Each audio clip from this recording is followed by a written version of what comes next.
Hello friends, আসসালামু আলাইকুম। আশা করি সকলেই ভালো আছেন। আজকে আমি আপনাদের জন্য ভীষণই মজার, খুবই টেস্টি একটা অসম্ভব মজার রেসিপি নিয়ে এসেছি। তা হচ্ছে পায়েস। সুগন্ধি চাল দিয়ে অসম্ভব মজার এই রেসিপিটা আজকে আপনাদের মাঝে শেয়ার করব। তো আশা করি সম্পূর্ণ ভিডিওটা আপনাদের ভালো লাগবে। তো আমার চ্যানেলে যদি আপনারা নতুন হয়ে থাকেন, প্লিজ প্লিজ প্লিজ চ্যানেলটিকে সাবস্ক্রাইব করে পাশে থাকা বেল বাটনে ক্লিক করে দিবেন। আজকে আমি 2 কেজি গরুর দুধ দিয়ে পায়েসটা রান্না করব।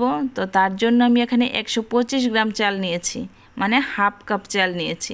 পায়েস রান্নার জন্য যদি পারফেক্ট মেজারমেন্টটা না জানা থাকে তাহলে কিন্তু কখনোই পায়েস রান্না ভালো হবে না।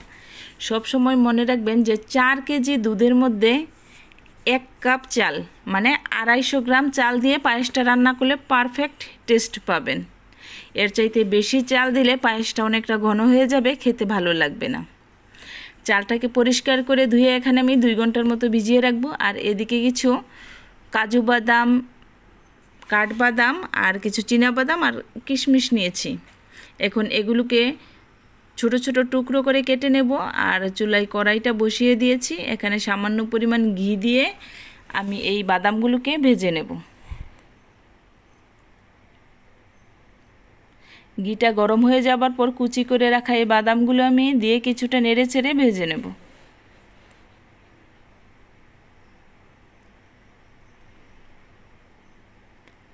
বাদামগুলো ভাজা হয়ে গেছে, এখন বাটিতে উঠিয়ে রাখব এবং এই হাঁড়িতে আমি দুধটা জাল করে নিব।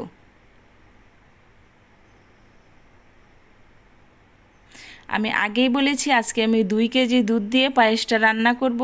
তো 2 কেজি দুধের জন্য আমি 125 গ্রাম চাল নিয়েছি, মানে 1 কাপ চালের অর্ধেক, হাফ কাপ চাল নিয়েছি। আর যদি দুধ 4 কেজি হতো তাহলে এখানে 1 কাপ চাল নিতাম, মানে 250 ml চাল নিতাম। এখন দুধের মধ্যে আমি দিয়ে দিব 2টা তেজপাতা আর 3টা এলাচ। মুখটা একটু চিড়ে দেব যাতে খুব ভালো একটা স্মেল আসে। এখন আগে থেকে ভিজিয়ে রাখা চালগুলো আমি দিয়ে দেব। দুধটা কিন্তু অনেকটাই বলক চলে এসেছে, এরকম একটা অবস্থা হয়েছে। এই অবস্থায় চালগুলো দিয়ে দিব। আমি আগেই বলেছি চালটাকে আমি 2 ঘন্টা ভিজিয়ে রেখেছি। এই পর্যায়ে চালগুলো দিয়ে নেড়েচেড়ে যেতে হবে। কিছুক্ষণ পর পর নেড়েচেড়ে দিতে হবে, না হলে তলানিতে চালগুলো ধরে যাবে, তখন পায়েসটা খেতে ভালো লাগবে না।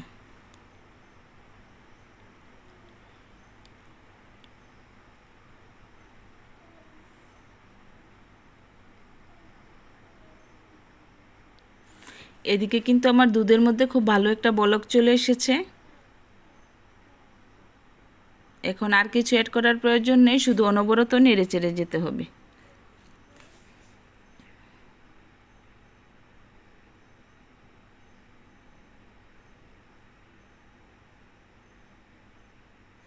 কথা বলতে বলতে চালগুলো কিন্তু আমার একেবারে ফুটে গেছে। আমি আপনাদের একটা চাল দেখিয়ে দিচ্ছি, দেখুন একেবারে নরম হয়ে গেছে। এই পর্যায়ে চিনিটা অ্যাড করব। পায়েস রান্নার সময় অবশ্যই খেয়াল রাখতে হবে যতক্ষণ পর্যন্ত না চালটা ফুটবে ততক্ষণ পর্যন্ত চিনিটা অ্যাড করা যাবে না। চিনিটা দিলে চালটা ফুটবে না, শক্ত হয়ে থাকবে। এই কারণে চালটা পুরোপুরি ফুটে যাবার পর চিনিটা অ্যাড করতে হবে। এখন আমি আমার পরিমাণ মতো চিনিটা দিয়ে দিচ্ছি। আপনারা আপনাদের প্রয়োজন মতো কম বেশি করে চিনিটা দিতে পারেন। যদি মিষ্টিটা কম খান সেক্ষেত্রে কম দিবেন, যদি বেশি খান তাহলে বেশি দিবেন। এই মিষ্টির ব্যালেন্সটাকে ঠিক করার জন্য আমি এখানে অল্প পরিমাণ লবণ দিয়ে দিব। লবণটা দিয়ে আবার কিছুক্ষণ নেড়ে চেড়ে নিব। আমি এখানে চেক করে দেখেছি আমার মিষ্টিটা একটু কম হয়েছে, এই কারণে আমি আরও একটু চিনি এখানে অ্যাড করেছি। আপনারা ইচ্ছা করলে এখানে চিনির পরিবর্তে কিন্তু কনডেন্স মিল্ক ব্যবহার করতে পারেন, তাহলে চিনি দেওয়ার প্রয়োজন নেই। কনডেন্স মিল্কেই পায়েসটা অনেকটা মিষ্টি হয়ে যাবে। অনেকটা ঘন হয়ে যাবার পর আমি এখানে কিছু নারকেল কোড়া ইউজ করেছি। এটা অপশনাল, আপনারা ইচ্ছা করলে দিতেও পারেন, নাও দিতে পারেন। অনেকে আছে নারকেল কোড়াটা পছন্দ করে, যখন কামড়ে কামড়ে নারকেল কোড়া পড়ে তখন খেতে খুব ভালো লাগে। আর যদি কেউ পছন্দ না করে তবে সেক্ষেত্রে নাও দিতে পারেন। এখন আর কিছু অ্যাড করার প্রয়োজন নেই, শুধু অনবরত নেড়ে চেড়ে দুধটাকে ভালো করে জাল করে ঘন করে নিব। হাঁড়ির চারপাশে যে সরটা লেগে আছে সেগুলো চামচের সাহায্যে আলগা করে দিতে হবে, তাহলে যখন খাবার সময় মুখে সর পড়বে তখন খেতে কিন্তু খুব ভালো লাগবে।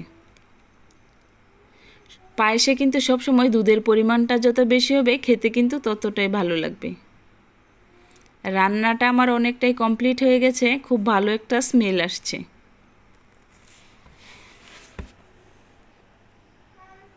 আপনারা যদি পায়েসটাকে একটু নরম খেতে চান তাহলে একটু বেশি নরম থাকা অবস্থায় নামাবেন, কারণ নামানোর পরও কিন্তু পায়েসটা অনেকটা ঘন হয়ে যাবে। আর যদি একটু ভারী খেতে চান তাহলে আর একটু ঘন করে তারপর নামিয়ে নেবেন। আজকের পায়েসটা আমি খুব বেশি পাতলাও করব না, আবার খুব বেশি ঘনও করব না।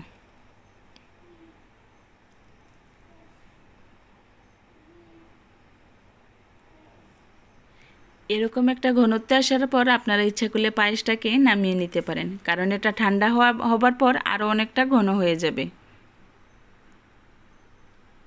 আমার কাছে এই ঘনত্বটা পারফেক্ট মনে হচ্ছে, আমি এই কারণে আর একটু নেড়ে চেড়ে চুলা থেকে পায়েসটা নামিয়ে নেব।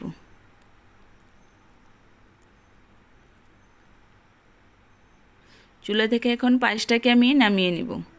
কিছুক্ষণ ঠান্ডা হবার পর দেখুন কত মোটা একটা সর পড়েছে। এরকম মোটা সর পড়লে কিন্তু পায়েসটা খেতে দারুণ লাগে। আর বাসায় মেহমান আসলে এরকম যদি একটা মিষ্টি ডেজার্ট তাদের সামনে প্রেজেন্ট করা হয় তাহলে কিন্তু তারা খুব খুশি হবে। আর পায়েসটা কিন্তু ঠান্ডা হলে খেতে খুব বেশি ভালো লাগে। আমি আপনাদের একটু সার্ভ করে দেখিয়ে দিচ্ছি যে পায়েসটা কতটা পারফেক্ট এবং সুন্দর হয়েছে। আর কালারটা দেখে নিশ্চয়ই বুঝতে পারছেন যে খেতে কতটা ইয়াম্মি, বলে নিশ্চয়ই বোঝাতে হবে না। এখন এর উপরে আমি দিয়ে দিব আগে থেকে ভেজে রাখা কাজু কিশমিশ। আপনারা ইচ্ছা করলে পায়েস রান্নার শেষ পর্যায়ে এসে কাজু কিশমিশটাকে মিশিয়ে দিতে পারেন, তবে আমার এইভাবে দিলে খেতে ভালো লাগে, এই কারণে আমি উপর দিয়ে সাজিয়ে দিয়েছি। তো সবাই ভালো থাকবেন, টাটা।